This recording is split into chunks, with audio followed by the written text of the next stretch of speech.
Marcus Rashford tampil sebagai penentu hasil laga lewat torehan 2 gol brilian. Striker asal Inggris yang tengah dipinjam dari MU itu jadi mimpi buruk bagi Newcastle United. Pelatih Barcelona, Hansi Flick memberikan pujian kepada Marcus Rashford pasca kemenangan timnya.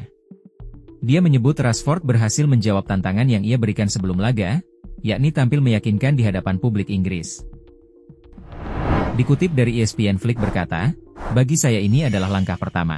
Dia harus melanjutkan langkah berikutnya, dan gol-gol ini untuk Barcelona sungguh luar biasa."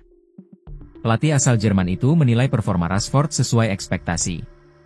Keterampilan dan penyelesaiannya luar biasa. Bagi seorang penyerang, tentu saja penting untuk mencetak gol. Dia pemain penting bagi kami. Asal kalian tahu, Marcus Rashford adalah pemain yang kontroversial. Beberapa penggemar menyukainya, bahkan pernah mengklaim bahwa ia lebih baik daripada Mbappe. Sedangkan penggemar yang tidak menyukainya, mengklaim ia pemain yang tidak konsisten dan terlalu dibesar-besarkan. Namun, terlepas dari beragam pendapat itu semua, Barca menginginkannya. Apakah ia pemain yang benar-benar bagus untuk Barca? Simak video ini.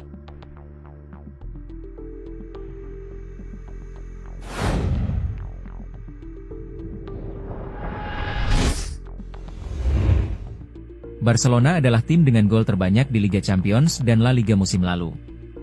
Mereka memang bermain untuk memenangkan pertandingan dan trofi. Dan untuk melakukan itu, mereka membutuhkan seseorang seperti Rashford yang serba bisa.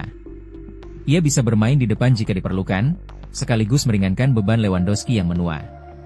Dan untungnya, Rashford bisa bermain di mana saja di sepertiga serangan.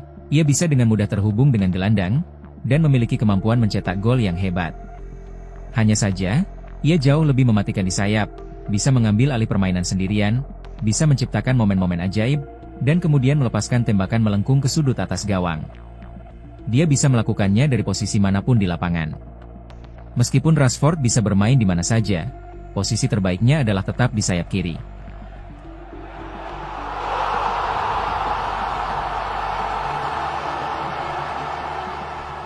Di eranya Erik ten Hag, Rashford memiliki kebebasan untuk menyerang, dan ia benar-benar tampak terlahir kembali. Ia mencetak beberapa gol indah, menusuk dari sisi kiri dan mengecoh lawan. Dan sejujurnya, jika Anda melihatnya musim lalu, Rashford masih memiliki semua kemampuan itu. Bahkan ketika Amorim datang, ia masih tampil fantastis dan mencetak gol, dan sepertinya sistem Amorim benar-benar membantunya berkembang. Masalahnya bukan pada kemampuan sepak bolanya, melainkan fakta bahwa Amorim menganggap Rashford kurang disiplin, dan ia tidak berlatih cukup keras. Sekarang, kita tidak tahu apa yang terjadi di balik layar. Kita tidak tahu siapa yang benar, dan siapa yang salah. Tetapi jika Rashford benar-benar memiliki masalah sikap, maka Emery jelas tidak akan memintanya bergabung. Hanya butuh beberapa detik untuk membuktikan mengapa Rashford masih layak dipercaya. Detik-detik itu, di antara umpan melengkung rekan setim dan penyelesaian sempurna Rashford, terasa seperti angin segar bagi sang pemain dan klub.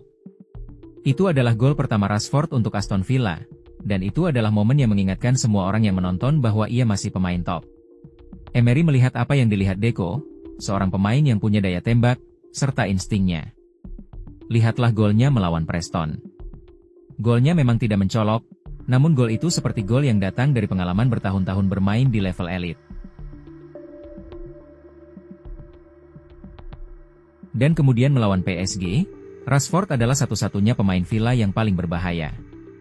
Lantaran ia yang menyebabkan begitu banyak kerusakan, dan itulah kualitasnya.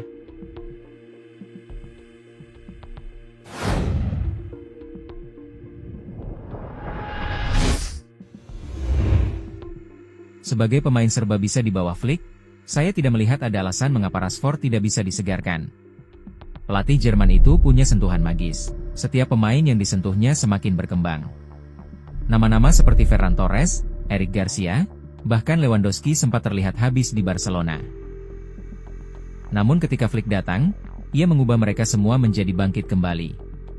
Tidak ada alasan yang sama tidak bisa dilakukan untuk pemain Inggris itu, dan Rashford bisa menawarkan kedalaman yang luar biasa. Dia bisa bermain di sayap kiri, yang memungkinkan Raphinha bergerak ke tengah. Kita telah melihat betapa bagusnya pemain Brasil itu bermain sebagai gelandang serang, dan sekarang dia bisa melakukannya dengan bebas karena penggantinya di sayap kiri masih pemain berkualitas. Selain itu, Rashford juga bisa bermain di sisi kanan ketika Yamal butuh istirahat. Dia adalah pemain yang punya kemampuan untuk mengalahkan lawannya, dan mencetak gol dari posisi manapun di lapangan. Posisi terbaiknya memang di sayap kiri, di mana ia bisa memotong ke dalam dengan kaki kanan favoritnya, tapi saya juga pernah melihatnya ia mengecoh back di sisi kanan. Ketika Anda melihat tim Barca ini, sebenarnya tidak banyak pemain seperti yang Anda bayangkan yang bisa melakukan itu. Membahas peran Raphinha, saya berani bilang pemain Brasil itu memiliki momen ajaib ketika ia dibiarkan bergerak bebas, bukan ketika ia terjebak di sisi kiri. Dani Olmo juga bisa melakukan peran itu, tapi masalahnya adalah soal kebugarannya. Bagi saya, Rashford adalah situasi yang sangat berisiko rendah, tetapi berhadiah tinggi. Yang jelas, musim Barca ini tidak bergantung pada Rashford semata. Jadi, jika ia cedera atau performanya tidak konsisten, bukan masalah besar bagi Barca.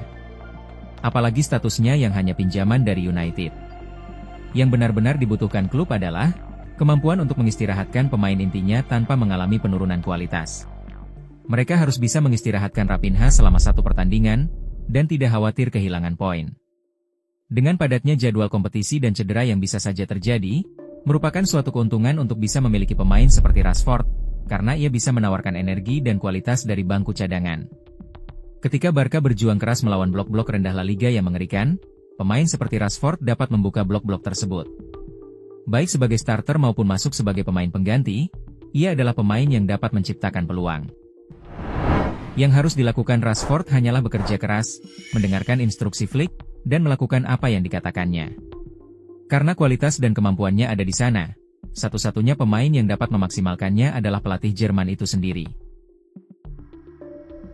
Itulah ulasan tentang Marcus Rashford yang telah kita simak bersama. Jika kalian ingin berpendapat berbeda, silahkan tinggalkan jejak di kolom komentar. Terima kasih telah menonton hingga detik ini, dan tunggu ulasan menarik lainnya di video selanjutnya.